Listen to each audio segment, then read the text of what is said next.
প্রিয় দর্শক, ঈদ মোবারক। সবাইকে শুভেচ্ছা জানিয়ে স্বাগত জানাচ্ছি ঈদের বিশেষ সম্পাদকীয়তে। আজকে আমাদের সাথে আছেন বাংলা চলচ্চিত্রের দুই জনপ্রিয় তারকা ইলিয়াস কাঞ্চন এবং চম্পা। কেমন আছেন আপনারা? জি, আলহামদুলিল্লাহ ভালো আছি। আজকে আমরা এই ঈদের অনুষ্ঠানে দর্শকদের জন্য আপনাদের কাছ থেকে কিছু কথা শুনবো, কিছুক্ষণ আড্ডা দেব। কাঞ্চন ভাই, একেবারে শুরুর দিকে যদি একটু যাই, আপনার চলচ্চিত্রে আগমন বসুন্ধরা ছবি দিয়ে সুভাষ দত্তের, এবং সেটি আপনার বয়স তখন মাত্র ছিল 20 বা 21 এরকম হবে। 19 বছর। 19 বছর। তো খুবই একেবারে তরুণ বয়সে আপনার চলচ্চিত্রে আগমন, এবং প্রথম চলচ্চিত্রে কিন্তু আপনি যথেষ্ট দৃষ্টি আকর্ষণ করেছিলেন দর্শকদের।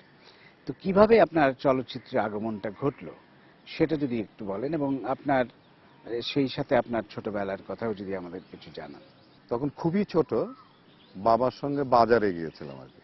তো সেখানে ডকুমেন্টারি ছবি, এখন বুঝি যে এটাকে ডকুমেন্টারি বলে। তো আমার জীবনে প্রথম ওই ডকুমেন্টারি ছবি দেখেছিলাম আর কি। তো তখন আমি বুঝতে পারিনি যে কখনো মানে অনেকগুলো মানুষ দেখা যায়, মানে মাস্টার শট, আবার কখনো ক্লোজ আপে। তো এরকম শট খুব একটা বুঝতে পারতাম না। এখন যেহেতু চলচ্চিত্রের সঙ্গে যুক্ত, এর জন্য এখন বুঝি। তো সেইটা দেখার পরে কিন্তু কেন জানি ভালো লেগেছিল আর কি। এরপরে আমি 66-এ আমি সরাসরি ঢাকা চলে আসি, পার্মানেন্টলি বলা চলে, পড়াশোনা করার জন্য। আমার চাচার বাসায় থেকে আমি পড়াশোনা করতাম। তো এসেই আমি এর আগে যে আসা যাওয়া করতাম, তখন আমার প্রিয় জিনিসের মধ্যে একটি ছিল যে সিনেমা দেখা। কারণ সিনেমাকে খুব ভালো লাগতো আর কি। আমি মনে মনে ভাবতাম, ছোটবেলা থেকে ওই বয়সেই ভাবতাম যে আমি চলচ্চিত্রে যদি যেতে পারতাম। তো সেইটা এক সময় আমাদের যে রাজ্জাক ভাই আছেন, ওনার সঙ্গে আমার দেখা হলো। আমাকে যিনি প্রাইভেট পড়াতেন, ওনার বাসায় গিয়ে আমি প্রাইভেট পড়তাম। তো ওই রাজ্জাক ভাইয়ের বন্ধু ছিলেন আমার টিচার। তো একদিন দেখি যে রাজ্জাক ভাই ওখানে আসছে। তো আসার পর আমার যে মনের ভিতরে যে একটা সুপ্ত আকাঙ্ক্ষা, সেই আকাঙ্ক্ষাটা আমি ব্যক্ত করে ফেললাম রাজ্জাক ভাইয়ের কাছে। আমি বললাম যে আপনাদের তো ছোট বাচ্চাদের নিয়েও কাজ করেন, তা আমাকে কি নেওয়া যায় না? তা আমার মনে খুব সম্ভবত আমাকে সান্ত্বনা দেওয়ার জন্য হয়তো বলেছে যে আচ্ছা ঠিক আছে, তুমি পরে যোগাযোগ করো, পরে তোমার সঙ্গে দেখা হবে। এরপরে আমি যখন ক্লাস 6-এ পড়ি, তো আমি ওই স্কাউট ছিলাম। তো মৌচাকের দিকে আমাদের ক্যাম্প হতো। তো সেইখানে ক্যাম্পে আমি যখন গেলাম, তো রাজ্জাক ভাই ওই দিক দিয়ে শুটিং এ যাচ্ছিল। তা আমরা তখন রাস্তা প্যারেড করছিলাম। তো রাজ্জাক ভাইয়ের গাড়ি দেখে আমরা সব বাচ্চারা সব থামাইলাম, গাড়ি থামাইলাম। থামানোর পর সেই জায়গায় আর নিজের কথাটা বলতে পারি না, এত ছেলে পেলেদের মধ্যে। কিন্তু কেউ আমরা রাজ্জাক ভাইয়ের হাত ধরে ঝুলতেছি, কেউ কোমর ধরে আছে।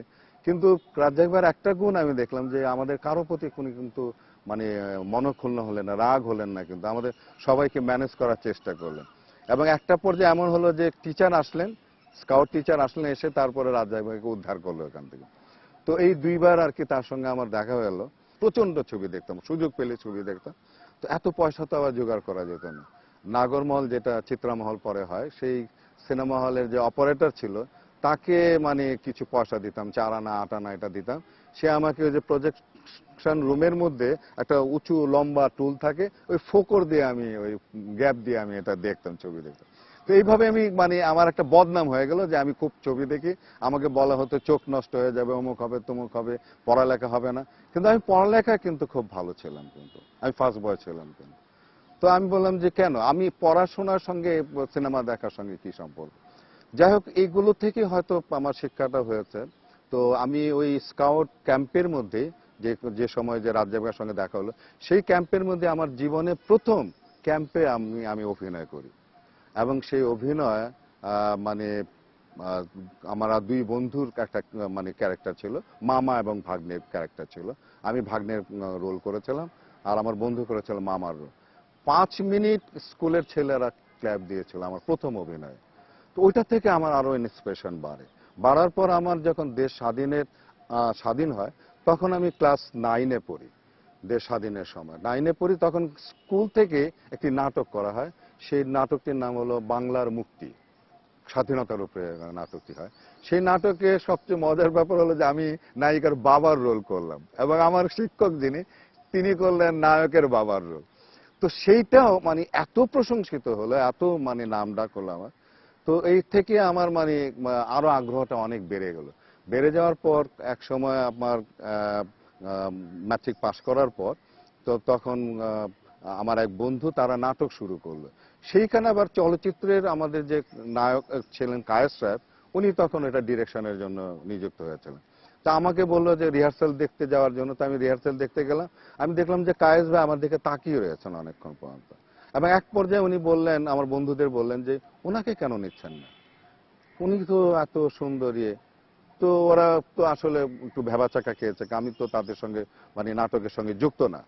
তো যাই হোক, একটা পর্যায়ে মানে কায়েস ভাই আর নিজেকে ধরে রাখতে পারলেন না, উনি মানে একটা শিল্পী আসে নাই। তো আমাকে বললো যে আপনি যদি কিছু মনে না করেন আমাকে একটু প্রক্সি দেবেন। তো আমি প্রক্সি দিতে দাঁড়ালাম। তো দাঁড়ানোর পর তখন মানে ওই প্রক্সি দিচ্ছি, তারপরে উনি বলতেছে দাঁড়িয়ে দেখেন দেখেন শিল্পী কাকে বলে। আমি আজকে 7 দিন ধরে যাকে রিহার্সেল করছি, আর উনি উঠে যে প্রক্সি দিচ্ছে দেখেন কারটা মানে ইয়ে। তো এই অবস্থার মধ্যে পরবর্তী সময় কায়েস ভাই একটা নাটক করলেন, সেটা পয়সার বিনিময়ে, টিকিটের বিনিময়ে, সেটাতে আমাকে নিলেন। এবং এই নাটকের মধ্যে আমি চলচ্চিত্রের অনেকের সঙ্গে আমার দেখা হলো, সাইফুদ্দিন ভাইয়ের সঙ্গে দেখা হলো, এটিএম শামসুজ্জামানের সঙ্গে দেখা হলো। আর আমার এই বন্ধু যারা, তারা শেষ পর্যন্ত আমাকে একটা ছোট্ট ক্যারেক্টার দিল, একটা চাকরের রোল। আমার এটা খুব মানে প্রেস্টিজে লাগলো। তা আমাদের নিজেদের একটা সংগঠন ছিল, তা আমি গিয়ে ওখানে বললাম এই ঘটনাটা, যে আমাকে একটা ছোট্ট চাকরের রোল দিছে, তা এটা তো করা যায় না। আচ্ছা, একটা কাজ করলে কি হয়, আমরা নিজের একটা নাটক করতে পারি না? তো তখন ওরা সবাই রাজি হলো, খুব উৎসাহিত হলো।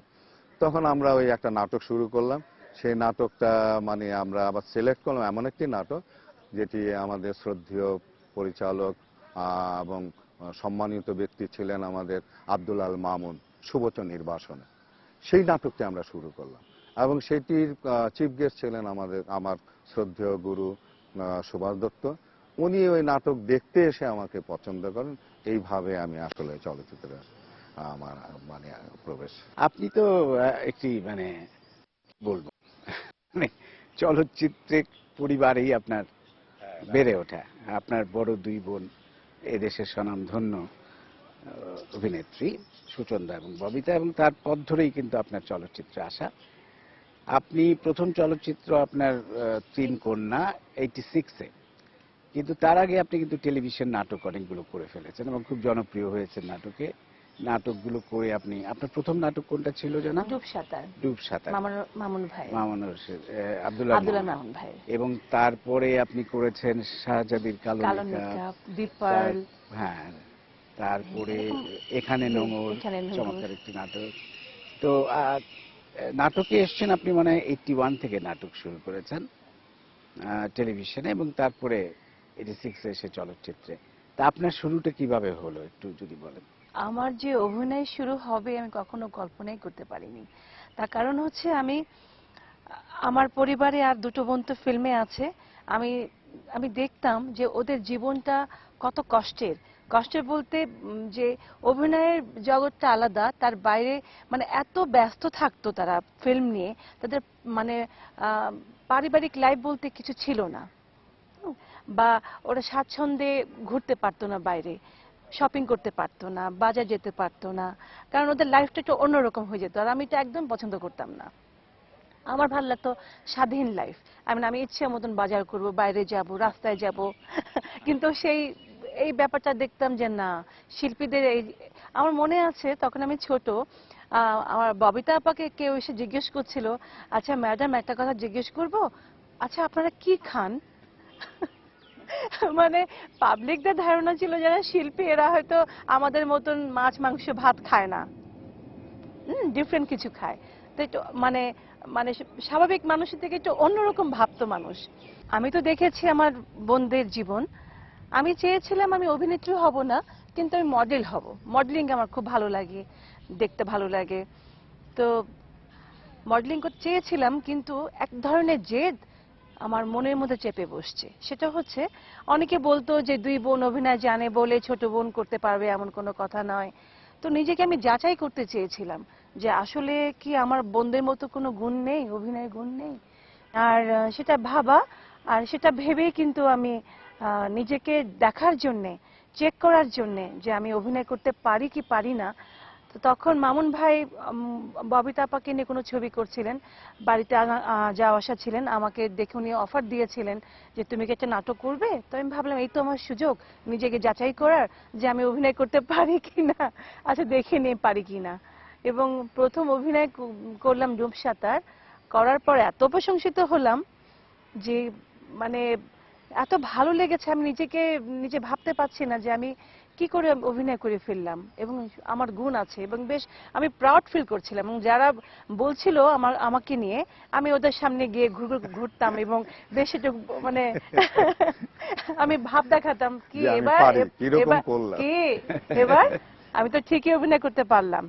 তাহলে এরকম একটা, এইভাবেই আমার অভিনয় টেলিভিশনে আসা। আর ফিল্মে আসা হচ্ছে যে আমার বড় আপা সুচন্দার ছবি ছিল, আমরা বুঝি বলি, তো বুঝির ছবি ছিল তিন কন্যা, আর ওনার ইচ্ছা ছিলেন যে আমাদের তিন বোন একসাথে আমরা কাজ করব ওই ছবিতে। যেহেতু 3 কন্যা। হ্যাঁ, তিন কন্যা ছবির নাম। কাঞ্চন ভাইও ছিল ওই ছবিতে, আমার ফিল্মের প্রথম হিরো কাঞ্চন ভাই ওই হিরোতে, মানে ওই ছবিতে। তো ওইভাবে আমার ছবি শুরু, এভাবে আমার অভিনয় শুরু। কাঞ্চন ভাই আহ, অনেক ছবি করেছেন, 300-350 ছবি আপনি করেছেন জীবনে, এবং অনেক প্রাপ্তি আছে, আবার অপ্রাপ্তিও আছে। আপনি বলছিলেন শিল্পীদের অপ্রাপ্তি থাকবেই, অপ্রাপ্তি ছাড়া শিল্পী হয় না। আপনি যদি পরিপূর্ণ তৃপ্ত হয়ে যান তাহলে কিন্তু আপনার শিল্প সত্তা হারিয়ে যাবে।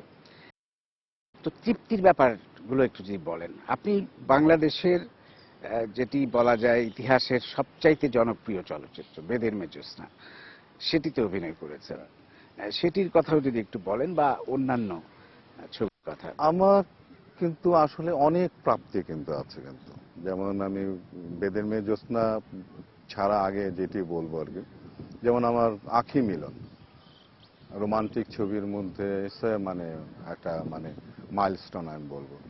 এবং সত্যি কথা যে আমার নিজেরও কিন্তু পছন্দের একটি ছবি কিন্তু আঁখি মিলন। তারপরে ওর সঙ্গে যেমন আমার আছে ভেজা চোখ আছে, সহযাত্রী আছে। এই ছবিগুলো কিন্তু মানে মানে চিন্তাই করা যায় না আসলে, এত সুন্দর ছবি। এমনকি আরেকটি ছবির কথা আমি বলবো, সেটি হচ্ছে ইবনে সাদিকে নীতিবান। ইটস মানে মডার্ন ছবি হিসেবে বাংলাদেশে যে মানে ওই সময় আমাদের মডার্ন ছবি যেটা বলে আর কি। এবং আমরা মনে করতাম যে এই ছবি বোম্বের ছবির সঙ্গে পাশাপাশি কিন্তু চালানোর মতো ছবি, মানে একই সঙ্গে চালানোর মতো ত্যাগ ছবি একটা ছিল, ছবি এত ছিল। সুন্দর ছবি। ত্যাগ। হ্যাঁ, ত্যাগ আরেকটি ছবি, অদ্ভুত ছবি। তো এরকম আছে। আর বেদের মেয়ে জ্যোৎস্না আজকে কিন্তু 27 বছর হয়ে গেছে ছবিটি রিলিজে। আমার কাছে মানে আসলে আমাদের দেশ চলচ্চিত্রের মানে দিকটা আসলে কোনো সরকারি কখনোই কিন্তু মানে এটাকে সেইভাবে লালন পালনটা কিন্তু করেনি। আজকে আমি বলবো যে বেদের মেয়ে জ্যোৎস্না যদি অন্য কোনো দেশে যদি হতো, এরকম যদি একটা সেন্সেশন ক্রিয়েট হতো, তাহলে এটা নিয়ে রিসার্চ হতো, এটা ইউনিভার্সিটিতে পড়ানো হতো যে কেন এরকম সেন্সেশন হয়েছে। এটা কিন্তু আমাদের দেশে হয় না, যেহেতু আমাদের দেশ মানে আসলে চলচ্চিত্রে আমাদের এখানে প্রচুর ছবি আমরা একসময় করেছি, কিন্তু চলচ্চিত্র বিশ্ব বাজারে কিন্তু আমরা সেইভাবে কিন্তু কিন্তু কাঞ্চন ভাই একটা কথা বলি, মানে একজন কিন্তু এটা নিয়ে খুব রিসার্চ করেছেন, কানাডিয়ান এক ভদ্রলোক, হ্যাঁ ফাদার গার্সন রোবেজ, আপনি হ্যাঁ জানেন কিনা? উনি একটা তিনি করেছেন আমার সঙ্গে কলকাতায় ছিলেন, ইন্টারভিউ তো নিয়েছেন। কলকাতায় থাকতেন, এবং তিনি চলচ্চিত্র সমালোচক ছিলেন, চলচ্চিত্র তাত্ত্বিক ছিলেন। তাকে আমরা বাংলাদেশে একবার এনেছিলাম, তখন বেদের মেয়ে জ্যোৎস্না মাত্র রিলিজ হয়েছে। তো তিনি ছবিটা দেখলেন এবং দেখার পর কয়েকবার দেখলেন, এবং তিনি একটা চমৎকার গবেষণা করে তিনি কিনা একটা চমৎকার আর্টিকেলও লিখেছিলেন কেন এই ছবিটা জনপ্রিয়, পয়েন্টস দিয়ে দিয়ে দিয়ে দিয়ে চমৎকার। তো সেটা হয়েছে, বাইরের কয়েকজন করেছে, কিন্তু আমাদের দেশে না, আমরা আমাদের দেশে কিন্তু সেইগুলো সেটা করতে সেরকম পারি। ভাবে মূল্যায়িত হয় না। এবং একটা আমার কাছে ভালো লেগেছে যে 25 বছর একটা পূর্তি করেছে অডিয়েন্সরা, দর্শকরা বেদের মেয়ে জ্যোৎস্নাকে 25 বছর সেলিব্রেট করেছে। মানে এইটাও একটা কিন্তু আমি বলবো যে একটা বড় পাওনা, যে বাংলাদেশের কোনো ছবি 25 বছর পরে অডিয়েন্স মানে দর্শক থেকে তারা এটাকে সেলিব্রেট করা, এটা একটা বড় ব্যাপার। আরেকটি জিনিস যেটা, এই ছবিটি যে শুধু বাংলাদেশেই মানে খুব মানে ব্যবসা করেছে, নাম করেছে তা না, এটি যখন রিমেক হয়েছে কলকাতাও সেম একই রকমের সেন্সেশন হয়েছে। এমনকি ওই ছবিটি অমিতাভ বচ্চন মানে হোল মানে আমি বলবো শুধু ইন্ডিয়া না, সারা পৃথিবীতে এত না এরকম একটি ছবিতে অভিনয় করতে পেরেছি। প্লাস পাশাপাশি আমি বলবো যে আমাদের আরেকজন প্রয়াত আম, পরিচালক আলমগীর কবির সাহেব, তার একটি ছবিতে আমি পাঠ করেছি, সেটি হলো আপনার পরিণীতা, শরৎচন্দ্রের পরিণীতা, সাহিত্য নির্ভর। আমার শুরুটাও কিন্তু সাহিত্য নির্ভর ছবি দিয়ে, যেটি আলাউদ্দিন আল আজাদের বিখ্যাত গল্প 23 নম্বর তৈলচিত্র, সেটি দিয়ে আমার জীবন শুরু। তার পরবর্তী সময় শরৎচন্দ্রের এটি করেছি, এবং ওর সঙ্গে আরেকটি ছবি আমরা করেছি, সেটি হলো রবীন্দ্রনাথের গল্প শাস্তিতে আমরা অভিনয় করেছি, এবং দুইজনকেই পুরস্কৃত করেছে। আমি অবশ্য যদিও পুরস্কার গ্রহণ করিনি, কারণ হলো গিয়ে সেখানে আমাকে সাইড ক্যারেক্টার হিসেবে আমাকে পুরস্কৃত করেছিল, তো যার জন্য আমি সেটিকে অ্যাকসেপ্ট করিনি। তো আমার আসলে প্রাপ্তি যেরকম আছে, আবার কষ্ট আছে, কষ্ট অনেক হয়েছে। এমনও হয়েছে শুরুর দিকে, এমনও হয়েছে আমাকে কাঁদতে হয়েছে। ছবি সুপারহিট হয়েছে, পয়সা পরে দেবে বলেছিল, তো সেই টাকা যখন আনতে গেছি তখন বলেছে, তুমি জানো কার ছবিতে অভিনয় করেছো, কত বড় ডিরেক্টরের ছবিতে অভিনয় করেছো। তো কত বড় ডিরেক্টরের ছবিতে অভিনয় করেছি, কত বড় প্রডিউসারের ছবিতে অভিনয় করেছি, তাদের সঙ্গে তো একটা চুক্তি হয়েছে, সেটা তো আমাকে দিতে হবে। তো সেই টাকা না দিয়ে এই ধরনের কথা বলেছে। আমি ওই অফিস থেকে কাঁদতে কাঁদতে আমি বেরিয়েছি। আর ওই সময়টা আসলে আমি আমার ফ্যামিলির, আমি আমার বাবার বড় ছেলে, তো সেই হিসাবে আমার অনেক দায়িত্ব ছিল। তো এবং চলচ্চিত্রে কাজ করি, অনেক আমাকে ভুলও বুঝতো, মনে করতো যে চলচ্চিত্র মানেই বোধহয় কোটি কোটি টাকা পাওয়া যায়, অভিনয় করলেই বোধহয় সেখানে পাওয়া যায়। বসুন্ধরা ছবিতে যখন অভিনয় করলাম, আমাকে মাত্র 4,000 টাকা কিন্তু দিয়েছিল। কিন্তু সেই টাকা আমার ফ্যামিলি এবং বন্ধু বান্ধব, আমার আপনজনরা যারা, তারা মনে করতো আমি কয়েক লক্ষ টাকা পেয়েছি, এবং তাদেরকে আমি খাওয়াই না, দাওয়াত করি না, অমুক করি না, এবং আমার নাম হয়ে গেল আমি কিপটা। তো চলচ্চিত্র সম্পর্কে আসলে মানুষের এরকম ভুল ধারণা আছে। তো যাই হোক, তারপরেও আমি আজকে বলবো, আজকে আমি ইলিয়াস খান যতটুকু আমার জ্ঞান বলেন, বুদ্ধি বলেন, যা কিছু শিখেছি, কেন, কারণ আমি 19 বছর বয়সে আমি চলচ্চিত্রে এসেছি। আমি ইউনিভার্সিটিতে পড়ার সময় আমি চলচ্চিত্র ঢুকেছি। আমার শিক্ষাটা কিন্তু চলচ্চিত্র থেকে হয়েছে। মানুষ অনেক সময় বলে চলচ্চিত্রের মানুষদের সম্পর্কে একটা নেগেটিভ একটা চিন্তা, যে তাদের জ্ঞান, কিন্তু আমি বলবো যে আমরা আসলে কিন্তু ওরকম আমরা মূর্খ নই, আমি এটা বলতে চাই। কারণ 350 ছবিতে অভিনয় করেছি, 350 গল্প একটি মানুষ তার জীবনে যদি পড়ে থাকে, এবং নাটক করেছে অনেকগুলো, তো সেইখান থেকে অনেক কিছু শেখা যায়। আর গল্প, নাটক, এগুলো তো আসলে মানুষের সমাজের প্রতিচ্ছবি একটি ব্যাপার, সেটা বটে। বাস্তব কিছু বিষয় থাকে। আজকে আমার মধ্যে যে কাইন্ডনেস যেটি, সেটিও আমি বলবো যে চলচ্চিত্রে অভিনয় করতে করতে, নায়কের অভিনয় করতে করতে, অন্যায়ের প্রতিবাদ করতে করতে, মানুষের প্রতি সহানুভূতি দেখাতে দেখাতে কিন্তু আমার মধ্যে কিন্তু সেগুলো গড়ে উঠেছে। কিন্তু আজকে নিরাপদ সড়কচার যে আন্দোলন যেটি করছে, সেটিও আমি বলবো যে এই মূল্যবোধটুকু কিন্তু, দায়িত্ববোধটুকু কিন্তু আমাকে চলচ্চিত্রই আমাকে কিন্তু শিখিয়েছে। জি, সবচেয়ে সৃজনশীল মানুষেরাই আসলে রাইট, চলচ্চিত্রের মতো এমন একটি মাধ্যমের সাথে যুক্ত হন, সে তো বটেই। চম্পা, আপনার কাছে আবার আসবো। আপনার অভিনীত অনেক ছবি আছে, তার মধ্যে বেশ কিছু ছবি আলোচিত। আমি যদি বলি, পদ্মা নদীর মাঝে চমৎকার আপনার সে অভিনয়, এবং আপনি তার জন্য জাতীয় চলচ্চিত্র পুরস্কারও পেয়েছেন। শাস্তি ছবির কথা বললেন কাঞ্চন ভাই, তারপরে অন্য জীবন নিয়ে শেখ নিয়ামত আলীর, এরকম আরো অনেক ছবি আছে। আপনি কোন কোন ছবির নাম বলবেন, বা সেই ছবিগুলোতে অভিনয়ের অভিজ্ঞতা যদি আমাদের একটু শোনান। অভিজ্ঞতা বলতে, অ্যাকচুয়ালি আমি তো কমার্শিয়াল ছবির আর্টিস্ট ছিলাম। জি। তো কমার্শিয়াল ছবি করতাম, গাছের ডালপালা ধরে নাচ করতে করতে হাঁপিয়ে গেছিলাম। মানে আপনি কমার্শিয়াল ছবি একই সাথে করেছেন, এবং একই সাথে কিন্তু একটু অফ ট্র্যাক ছবিও আপনি করেছেন, এবং সেখানে আপনি সাফল্য হ্যাঁ, পেয়েছেন। সেটা আমি বলছি। ক্ষেত্রে আপনি সাফল্য হ্যাঁ, পেয়েছেন। সেটা আমি বলছি। যখন আমি পদ্মা নদীর মাঝি করি, ঠিক ওই মুহূর্তে আমি প্রচন্ড ব্যস্ত, কমার্শিয়াল ছবিগুলো নিয়ে প্রচন্ড ব্যস্ত। তো সামহাও গৌতম দা আমাকে চুজ করেছিলেন। উনি তো অনেক খোঁজাখুঁজি করেছিলেন ওনার ছবির মালা চরিত্রের জন্য। তো আমাকে যখন উনি সিলেক্ট করলেন আর আমাকে যখন নেবেন বলেছেন, তো সেটা তো আমার বিশাল বড় পাওনা। আই মিন, আমার আমার অভিনয় জগৎ জীবনের একটা আলাদা মাত্রা যোগ করে দিয়েছে কিন্তু গৌতম দা ছবিতে আমি যখন অভিনয় সুযোগ পেয়েছি। তো সেই সময়টা অনেকে আমাকে বলেছে যে তুমি খুব ভুল করবে, বড় ভুল করবে, তুমি কমার্শিয়াল আর্টিস্ট, তুমি যদি অভিনয় করো, ওখানে তো ডিগ্ল্যামার্স, আর ওখানে 4টা 5টা বাচ্চার মা হতে হবে, হ্যাঁ, তো এগুলো করলে হয়তো আমার ক্যারিয়ারের প্রবলেম হতে পারে।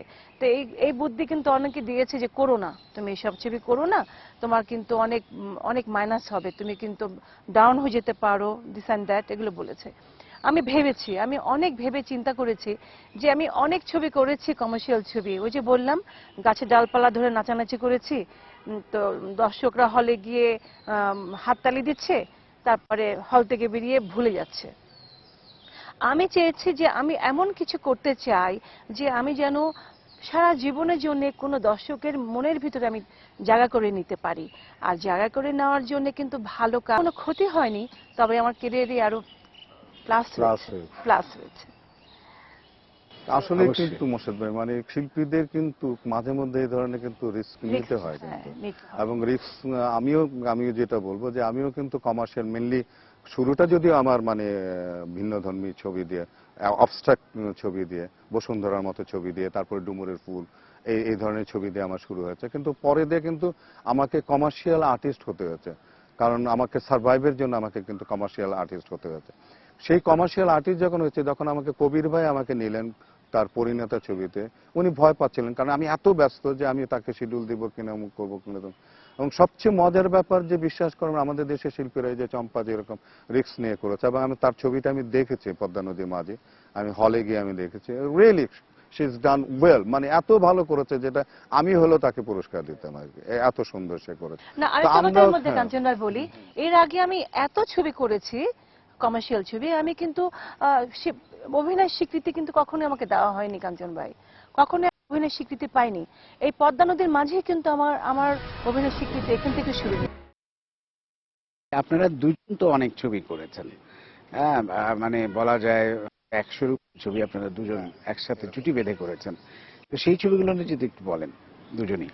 আমার যে প্রথম ছবি বসুন্ধরা, তার সঙ্গে হয় নাই, নায়িকা হিসাবে হয় নাই, তার বোন সঙ্গে, ববিতা আপা। হ্যাঁ ববিতা, মেজ বোনের সঙ্গে আমার, কিন্তু ওই ছবিতে কিন্তু তার সঙ্গে আমার দেখা হয়েছে। আচ্ছা।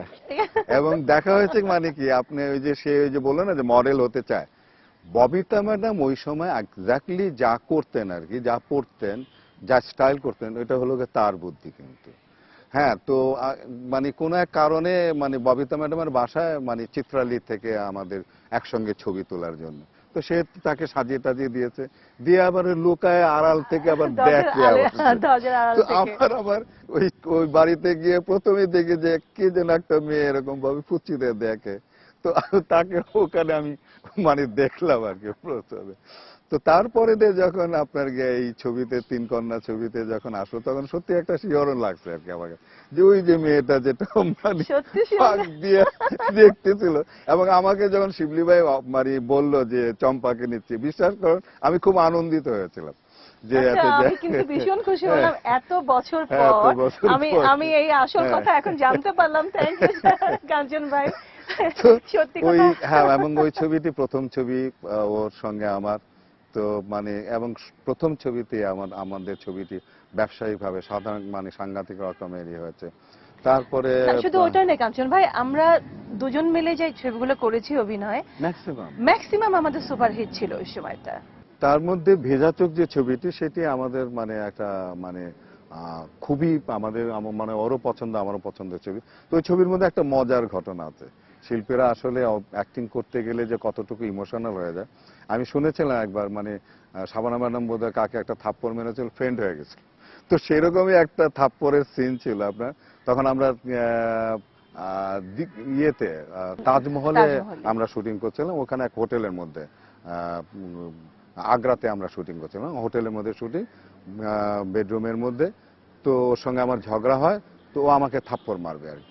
তো ও ঠিক ওরকম একটা থাপ্পড় মারছে, বিশ্বাস করবেন মোর্শেদ ভাই, আমি না চোখের মধ্যে লাল নীল এরকম সর্ষে ফুল আমি দেখতেছি, কিন্তু আমার চট করে মনে হলো যে আমি যদি শটটা কেটে দেই তাহলে আরেকটা থাপ্পড় খেতে হবে। তা আমি শটটা ওর মধ্যে আমি ডিসিশন নিয়ে আমি একটু রিয়াকশন দিয়ে আমার ডায়লগটা মানে আমি শুধু আরেকটা থাপ্পড় খেতে হবে বলে আমি না, থাপ্পড় যাতে নকল না মনে হয় সেজন্যই কিন্তু আমার ওরকম একটা থাপ্পড় মারা। হ্যাঁ, আপনি ভাববেন না কোনো কোনো রাগটা করে না না। আর ওই ছবিতে ভিজা চোখ ছবিতে কিন্তু আরো অনেক ধরনের ঘটনা ঘটেছে। আর আরেকটা তো ঘটনা ছিল, কাঞ্চন ভাই তো মরতে মরতে বেঁচে গেছে। আমরা কক্সবাজারে শুটিং করছিলাম। কাঞ্চন ভাই অনেক উপরে পাহাড় ছিল, সেটা কত ফিট হবে? পাহাড়টা ছিল, তার উপরে আবার গাছ ছিল, গাছ ছিল অনেক উঁচু 45 ফিট উপরে হবে, গাছটা হ্যাঁ। ছিল। তো ওখানে একটা গান ছিল, যে উনি গান ছিল ঝুলে পড়ো একটা লিরিক্স ছিল। তো কাঞ্চন ভাই উপরে ঝুলেছিলেন আর আমি ছিলাম নিচে। তো গান শর্ট চলছে, হঠাৎ করে দেখি কাঞ্চন ভাই উপর থেকে পড়ে গেলেন নিচে। আচ্ছা, একদম আমি 40 ফিট উপরে ও থেকে গড, ওখানে কি দড়ি বাঁচার ছিঁড়ে। কথা নয়, কারো বাঁচার কথা নয়, কিন্তু কি অলৌকিক ব্যাপার যে কাঞ্চন ভাইয়ের আই থিঙ্ক একটা কিছু হয়নি, একটা একটা একটু ব্যথা পাননি উনি। উনি পড়ে গিয়ে আমরা তো ভেবেছি এখানেই শেষ। যখন দেখতে পেলাম কাঞ্চন ভাই নিজে আবার দাঁড়িয়ে গেলেন, হাত পা ঝেড়ে দাঁড়িয়ে গেলেন, আমরা স্তব্ধ হয়ে গেলাম সবাই মিলে। যে আর তাকে দেখলাম যে উপরে আর নিচে, এতটা উপরে, এই নিচে একটা মানুষ হাত পা ঝাড়া দিয়ে কি করে দাঁড়ায়? অবশ্য 2 মিনিট পর্যন্ত আমি ঝাড়া দিইনি এবং ওরাও কেউ আসে না আমার কাছে, তারা মনে করেছে যে আমি আমার মরে মনে গেছি, হচ্ছে শেষ। শেষ হয়ে গেছে। এরকম অনেক ধরনের অনেক অনেক গল্প আছে আমাদের। তার মধ্যে কিন্তু আরেকটা উল্লেখযোগ্য ব্যাপার আছে, কাঞ্চন ভাইয়ের জীবনে অনেক বড় একটা ঘটনা ঘটে গেছিল। আমরা বান্দরবনে শুটিং ওই করছিলাম। ছবিতেও তো তুমি ছিলে, হ্যাঁ, রাইট রাইট। বান্দরবনে, এবং গান করছিলাম কাঞ্চন ভাইয়ের আমি। একটা পাহাড়ের উপরে গান ছিল। শুটিং করার আগে দিন রাত্রে কাঞ্চন ভাই আমাকে বলছিলেন যে ম্যাডাম, আচ্ছা এই এরিয়াতে তো খাবার দাবার কিরকম পাওয়া যায় বলেন তো, কি কি খাবার? আমি কেন, আপনার হঠাৎ করে খাওয়ার এত ইচ্ছে হলো কেন? বলে আমার খাবারের জন্য না, কালকে আপনার ভাবি আসবে, বাচ্চারা আসবে, তো বাচ্চাদের যাতে খাওয়ার কোনো প্রবলেম না হয়, তো আমি চাচ্ছি কিছু কেনাকাটা করে রেখে দিতে বাচ্চাদের জন্য। তো আমি যা যা জানি, চিনি, কি কি খাওয়ালে ভালো হয়, ওগুলো আমি তাকে পরামর্শ দিলাম রাত্রেবেলা। পরের দিন আসবে, দেখলাম কাঞ্চন ভাইকে ফুরফুরা মন, কি খুশি খুশি মন। সকালবেলা আমরা গেছি শুটিং করতে, চিম্বুক পাহাড়ে একটা গান করছিলাম। আর ভীষণ বারবার ঘড়ি দেখছি কাঞ্চন ভাই, আর খুব ফুরফুরা তার মনটাকে দেখেছি। খুব সুন্দর সুন্দর শট দিচ্ছিলেন কাঞ্চন ভাই, কারণ তার বাচ্চারা আসবে, ভাবি আসবে, তার জন্য হয়তো। এই নিয়ে আমি ঠাট্টাও করেছি দু একবার। তারপরে সেখানেই হঠাৎ করে ফোন আসলো একটা। ওই টাওয়ার ছিল একটা, তখন তো আর মোবাইলের যুগ ছিল না, ওখানে একটা টাওয়ার ছিল। সেই টাওয়ার থেকে একটা লোক এসে বলল যে আপনার ফোন আসছে। বিশ্বাস করুন মুর্শেদ ভাই, আমরা তো চলচ্চিত্রে দেখায়, আমার ঠিক কিন্তু এখানে একটা ধাক করে উঠলো, এইখানে ফোন। আমরা যে হোটেলে ছিলাম সেই হোটেল থেকে ফোন দিচ্ছে, বললো যে আপনার তো ফ্যামিলি আসার কথা ছিল, তো গাড়িটা একটু অ্যাক্সিডেন্ট করেছে, আপনি ঘাবড়াবেন না, ওরা সবাই ঠিক আছে, তো শুটিংটা প্যাক আপ করে দিয়ে চলে আসেন। তো আমি এই অ্যাক্টিং আর জীবনে করতে পারবো কিনা আমি জানি না, আমার কাছে আমার সমস্ত শরীরটা আমার কাছে মনে হলো যে অবশ হয়ে গেছে, আমি পড়ে যাব এরকম একটা ভাব। এবং আমার চেহারা তো আর আমি দেখতে পাই না, ওরা কিন্তু আমার চেহারা দেখে বুঝছে যে সামথিং হ্যাপেন। তো জিজ্ঞাসা হলো কি ব্যাপার, কি ঘটনা কি? তা আমি বললাম যে শুটিংটা প্যাক আপ করেন, আমার ফ্যামিলি আসছিল, ওরা মানে অ্যাক্সিডেন্ট করছে, আমাকে যেতে হবে এখন। তো ওখান থেকে ওইভাবে রওনা দিলাম আর কি। রওনা দিয়ে আসলে তখন আমি জানি না, কিন্তু সবাই জানে যে মানে আমার ওয়াইফ মারা গেছে, যে এটা হোটেলেও জানে এবং অনেকে এর মধ্যে জেনে গেছে, কিন্তু আমি জানি না। কিন্তু আমি হাসপাতাল পর্যন্ত না যাওয়া পর্যন্ত আমি জানতে পারি না যে। আপনাকে আমরা দেখেছি যে আপনি কিন্তু তারপর অনেক সেবাধর্মী কাজে অনেক নিজেকে যুক্ত করেছেন। একটা তো আপনি বড় একটা আন্দোলন গড়ে তুলেছেন, নিরাপদ সড়ক চাই নামে, যেটি এখন সবার কাছে পরিচিত এবং খুবই ফ্রুটফুল একটা আন্দোলন আমি বলবো। এছাড়াও কিন্তু আপনি অনেক, যেমন আপনি ভাবির নামে একটা স্কুল দিয়েছেন, মাদ্রাসা দিয়েছেন, আপনি বহু রকম এই এই জীবনেই কিন্তু আপনি অনেক রকম। তো এটা কি আপনাকে, সেই ঘটনা কি আপনাকে এর জন্য কোনো প্রভাব ফেলেছে? অবশ্যই প্রভাব করেছে। আর আরেকটি জিনিস যেটি, সেটি হলো যে আহ, আহ, স্কুল আছে, মাদ্রাসা আছে, পাশাপাশি এখন আমার একটি জমি আছে, যে জমিটি আমি আমার লাস্ট ছবি রিলিজ করার পর আমার ওই সম্পূর্ণ টাকা দিয়ে আমি জমিটি কিনেছি। সেইখানে এখন জাহানারা কাঞ্চন মেমোরিয়াল একটা হাসপাতাল করার আমার ইচ্ছা আছে, এইটি আমার স্বপ্ন। তো হাসপাতাল করার ইচ্ছাটা আসলে ওর মৃত্যুর জন্য না, তার আগেই আমি এটা করেছিলাম, চিন্তা করেছিলাম। আমি নিজেও একবার যখন ওই যে মানে অ্যাক্সিডেন্ট করে সিঙ্গাপুরে যখন চিকিৎসায় গেলাম, তো চিকিৎসা করার আগে আমাকে বাংলাদেশে যখন চিকিৎসা করালো পঙ্গু হাসপাতালে, তখন আমার এই বাঁ হাত এবং ডান পা দুটি কেটে ফেলতে চেয়েছিল, যে এটি রাখলে তাকে বাঁচানো যাবে না। তো আমার স্ত্রী বলেছিল যে খবরদার, তার এই পা এবং হাত কাটতে পারবেন না। যদি এটি না রেখে যদি তাকে যদি না বাঁচানো যায়, যদি মারা যায়, তাও আমি সহ্য করব। কিন্তু এটি কেটে রেখে তাকে যদি বাঁচান, তাহলে প্রতিদিনের তার যে যন্ত্রণা, সেই যন্ত্রণা আমি সহ্য করতে পারবো না। তার চেয়ে মরে যাওয়াটা অনেক বেটার। তো সেই সময় আমি যখন ইয়েতে গেলাম, সিঙ্গাপুরে গেলাম, আমাকে কিছুই কাটতে হয় না। আমি সুস্থ হয়ে ফিরে আসলাম, এখনো পর্যন্ত সুস্থ, এখনো পর্যন্ত নর্মাল মানুষের চেয়ে আমি দৌড়ঝাঁপ অনেক কিছু আমি করি। তো আমার ওই হাসপাতালে বিছানা শুয়ে আমি চিন্তা করতাম আর কি, যে চিকিৎসা এরকম, যে আমার দেশে আমার মতো একটা সেলিব্রিটির হাত পা কেটে ফেলতে চায়, তাহলে আমাদের দেশের সাধারণ মানুষদের কি ধরনের চিকিৎসা। সেই সময় থেকে আমার এই স্বপ্নটা আমি লালন করে আসছি। অলরেডি আমার ইঞ্জিনিয়ারদের সঙ্গে আমার কথাবার্তা চলতেছে ডিজাইন টিজাইন করার জন্য।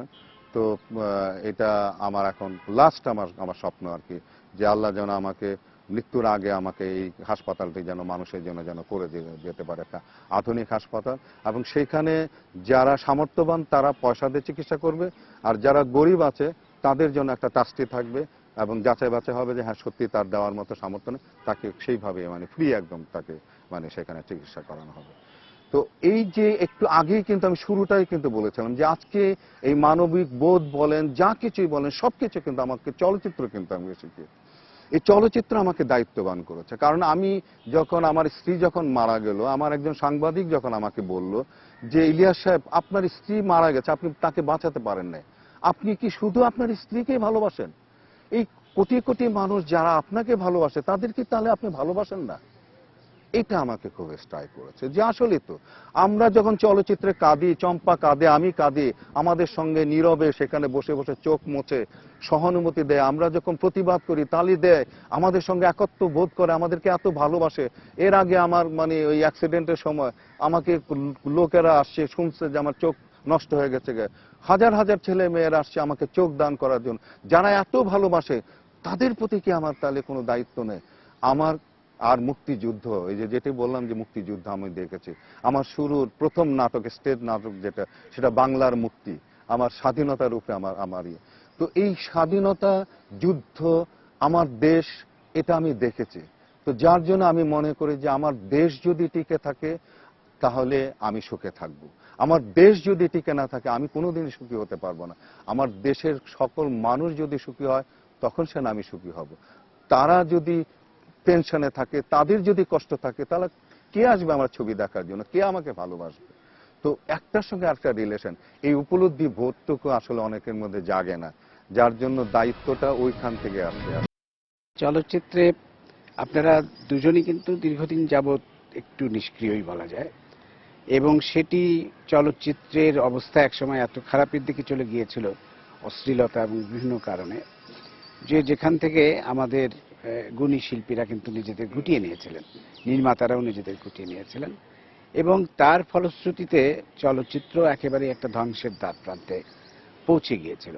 এখন হয়তো অশ্লীলতা সেইভাবে নাই, সেইটা আমরা কাটিয়ে উঠেছি, কিন্তু এখনো কিন্তু চলচ্চিত্র আর ঘুরে দাঁড়াতে এখন পারেনি। যে প্রবলেমটা মুর্শেদ ভাই, যেমন আপনাকে আমি বলি, আমার প্রোডাকশন হাউস কিন্তু আমি বন্ধ করিনি, কিন্তু সেই প্রোডাকশন হাউসে এখন আমি নিরাপদ সড়কের অফিস বানিয়ে আমি কাজ করছি। কিন্তু আমার হাউস আছে, আমার লোকজন আছে, সবকিছু আছে, কিন্তু আমি ছবি বানাতে পারছি না। কেন পারছি না মুর্শেদ ভাই? আমার ছেলে মেয়েরাও পর্যন্ত আমাকে বলেছে যে অন্তত তুমি বছরে একটা ছবি হলো করো, কিন্তু আপনি এইরকম একটা ছবি করে আপনি কোথায় দেখাবেন? আপনি আমাকে বলেন। দেখানো সিনেমা যায়। হলগুলো 1350 সিনেমা হল থেকে আজকে নেমে আসছে আপনার 250 সিনেমা হলের মধ্যে, তাও 110টা সিনেমা হলে জাজ মাল্টিমিডিয়া তারা প্রজেক্টর বসাইছে। সেই জাজ মাল্টিমিডিয়া আমাদের কাছে প্রডিউসারের কাছ থেকে টাকা নিচ্ছে, হল মালিকটাও টাকা নিচ্ছে। একটা প্রডিউসার হলো গিয়ে মুরগা, আমরা যাদেরকে বলি মুরগা বলি, মানে মুরগাকে আপনি পালবেন, যখন খুশি এটাকে জব করে খেয়ে ফেলবেন। তো আমাদের প্রডিউসারদেরকে এরকম ভাবে জবাই করে খাচ্ছে। আর বাকি যে সিনেমা হলগুলো, সেখানে আপনি মেশিন ভাড়া করে নিয়ে আপনি ছবি দেখাবেন। কেন ভাই? আপনি হল বানাইছেন, আপনার মেশিনটা রিজেক্ট হয়ে গেছে, আপনার পুরানো হয়ে গেছে, ওল্ড হয়ে গেছে, একটা আপনি প্রজেক্টর আপনি লাগাবেন না? তো এই কারণের জন্য কিন্তু সত্যি কথা বলতে যে আজকের যে দশাটা, সেটা শুধুমাত্র সিনেমা হলের ক্রাইসিসের জন্য কিন্তু এই ক্রাইসিসটা চলছে। আর তার সাথে আমি বলবো, দেখেন, শিল্পীদের জন্যও কিন্তু অনেক দুঃখজনক ব্যাপার। একটা শিল্পী কিন্তু একদিনে তৈরি হয় না, একটা শিল্পী তৈরি হয় আস্তে আস্তে, অভিজ্ঞতা নিয়ে। আমরা যারা ইন্ডাস্ট্রিতে অনেকগুলো ছবি করেছি, তিলে তিলে শিল্পী হয়ে গড়ে উঠেছি, কমপ্লিট শিল্পী আমি বলবো না, কারণ শিক্ষার কোনো শেষ নেই। তো যখন মনে হয়েছে যে না, এখন আমরা দর্শকদের কিছু অভিনয় দেখাতে পারবো, হ্যাঁ তৈরি হয়ে এসছি, কিন্তু কোথায় দেখাবো কাকে, ছবি কোথায় আমাদের? দুঃখজনক, সত্যি খুব দুঃখজনক এটা। আমি একবার সচিব সাহেবদের কাছে আমরা গিয়েছিলাম চলচ্চিত্র বিষয় নিয়ে আলাপ করতে। উনি একটা কথা বলেছিলেন, সত্যি কিন্তু ওনার কথাটা আমার কাছে খুবই ভালো লেগেছিল। উনি বলেছিলেন যে ইলিয়াস সাহেব, আপনাদের প্রায় 16 কোটি প্লাস আপনাদের লোক, আমাদের বাংলাদেশের লোক, দেশটা আমাদের ছোট কিন্তু জনসংখ্যা তো অনেক বেশি। তো সেই 16 কোটি লোকের মধ্যে আপনারা 3 থেকে 4 কোটি মানুষকে আপনারা ছবি দেখালে আপনাদের ছবি ফ্লপ হয় কি করে? মানে এই যে চলচ্চিত্র দেখানোর জায়গা নেই, যে কারণে আমরা আমাদের ছবিগুলো কিন্তু আসলে দেখাতে কিন্তু পারছি না। এখন যে দন্য দশাটা চলচ্চিত্র যে জায়গা আমরা হয়তো নিতে পারতাম, কিছু ভালো ছেলে পেলেও কিন্তু এসেছে, এবং শুধু ভালো ছেলে পেলে না মোর্শেদ ভাই, আমি কয়েকজনকে আমি জানি যে তারা বাইরে পড়াশোনা করে কিন্তু এখানে আসছে। তো তারাও কিন্তু মানে আসলে ছবি বানাচ্ছে, বানিয়ে দেখাবে কোথায় আসলে? আপনি মার্কেটিং যদি না করতে পারেন, আপনি যদি না দেখাতে পারেন, টেলিভিশনে দেখিয়ে তো আপনি আপনি চলচ্চিত্র ব্যবসা যদি না হয়, লগ্নি যদি আপনার না আসে, সেটা তো টেলিভিশনে দেখিয়ে আপনার সেই লগ্নি ফেরত আসবে। না না, আর আমাদের এখানে ছবি সেরকম, দেখানোর হ্যাঁ, জায়গা না। সেটা তো একটা ব্যাপার আছে। আর এর সাথে আমার মনে হয় আরেকটা ব্যাপারও যোগ দিতে পারি, সেটা হচ্ছে গল্প। আমরা কি খুব বেশি গল্প চেঞ্জ করতে পেরেছি ইন্ডাস্ট্রিতে? আমরা ঘুরে ফিরে কিন্তু ওই এক গল্পের ভিতরেই আছি এখনো। আমাদের আশেপাশে দেশগুলো, পাশের দেশগুলো আমার মনে হয়, দেখেন কিছুদিন আগেও কিন্তু কলকাতার ইন্ডাস্ট্রিতে তালা ঝুলানো দেখেছি। সে তালার উপরে এমন ঝুল দেখেছি যে কত বছর ওই তালা খোলা হয়নি। এখন দেখেন কলকাতা ছবিগুলো কিভাবে হুড়হুড় করে এগিয়ে গেছে, আর আমরা এখনো কিভাবে পিছিয়ে আছি। আমরা গল্পের দিক দিয়েও কিন্তু পিছিয়ে আছি, ওই একটা গল্পের গণ্ডির মধ্যে ঘোরাঘুরি করছি। গল্প যদি এরকম চেঞ্জ হতো আমাদের, তো আমার মনে হয় দর্শকদেরও বোধহয় খানিকটা বৈচিত্র্য আসতো তাদের টেস্টে। আর কাঞ্চন ভাই যেটা বললেন, পরিবেশ, হলের হলের যে ঘাটতি আমাদের আছে, সত্যি সব মিলিয়ে আই থিঙ্ক। আর চলচ্চিত্র তো দেখেন, চলচ্চিত্র তো শুধু বিনোদন না, বিনোদনের পাশাপাশি অনেক ভূমিকা অনেক রাখতে পারে। অনেক অনেক। আজকে আমাদের সমাজে যেই নৈরাজ্যগুলো আমরা দেখছি, যেই জঙ্গিবাদ মাথাচাড়া দিয়েছে, Right. সাম্প্রদায়িক Right. অহিষ্ণুতা আমরা দেখছি, এইগুলোর বিরুদ্ধে কিন্তু চলচ্চিত্র, যে কোনো চলচ্চিত্রই, সে বিনোদন চলচ্চিত্র হোক, একটু অফ ট্র্যাক হোক, সব ধরনের চলচ্চিত্রই কিন্তু খুব গুরুত্বপূর্ণ ভূমিকা রাখতে পারে। ভারতে বা বিভিন্ন দেশে কিন্তু আমরা দেখছি বিনোদন চলচ্চিত্রগুলো আজকাল সেই ভূমিকাটা রাখছে।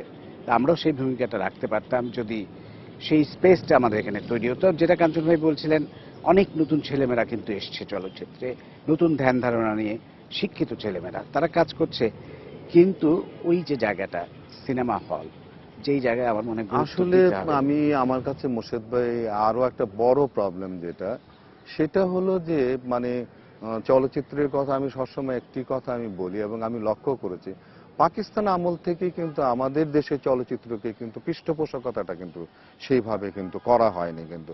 এবং এর পরবর্তী সময়ে আমাদের দেশ স্বাধীন হয়েছে, কিন্তু চলচ্চিত্রকে যেভাবে পৃষ্ঠপোষকতা একটা মানে প্ল্যান প্রোগ্রাম করে, ভিশন তৈরি করে, যেমন আমাদের দেশের এখন মনে করেন যে আমাদের প্রাইম মিনিস্টার ভিশন 21 থেকে 41 পর্যন্ত ভিশন করে।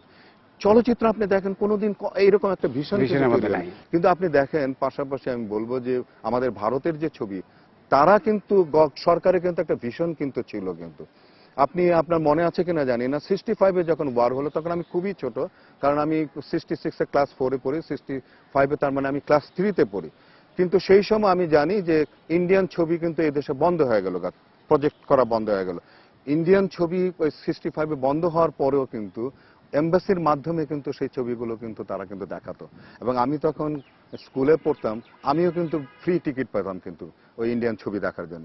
এবং সবচেয়ে মজার ব্যাপার, ইন্ডিয়ান ছবি বন্ধ হলো কিন্তু আপনার গিয়ে ওই যে আর্মিদের যে সিনেমা হলগুলো ছিল, সেখানে কিন্তু আবার ইন্ডিয়ান ছবিগুলো কিন্তু চলতো। তো কোনো না কোনো ভাবে তারা কিন্তু তাদের চলচ্চিত্রগুলোকে সারা দেশেই কিন্তু এরকম ভাবে, এখন আপনি জানেন মুর্শেদ ভাই যে তাদের দেশে যে অবস্ট্রাক্ট যে ছবিগুলো হয়, তারা প্রত্যেকটা এম্বাসিতে তারা দিচ্ছে, এবং আর্কাইভ গুলো সারা পৃথিবীতে আছে, প্রত্যেকটা আর্কাইভে একটা করে ছবি দিচ্ছে। তো কাজেই একটা ভালো ছবি বানালে পরে যিনি বানাচ্ছেন, যিনি নকরি করছেন, তার কিন্তু লস হচ্ছে না। কিন্তু আপনি এখানে একটা ভালো ছবি বানালে পরে কোথায় দেখাবেন বলেন তো মোর্শেদ ভাই? কোথায় আপনার সুযোগ আছে? না বিদেশে না কোথাও কোনো কিছু তো আপনার মানে ইয়ে হাতে না। গোনা দু একটা জায়গা হলে তো কোনো একটা হবে না। জায়গা আপনার নাই, যার সিনেপ্লেক্স জন্য বলেন এই বলেন মানে- এগুলো কয়েকটা, হ্যাঁ। হাতে গোনা কয়েকটা, দু আর তিনটা। তারপরে আপনি তো অনুদানের ছবি আপনি বানাচ্ছেন, আপনি কয় টাকা দিচ্ছে আপনি অনুদানের ছবি বানানোর জন্য? কিন্তু আমাদের দেশের সরকারেরই নীতি হলো গিয়ে যে আপনি ভালো ছবি বানাবেন, খুব কম তেল দিয়ে বানাবেন আপনি।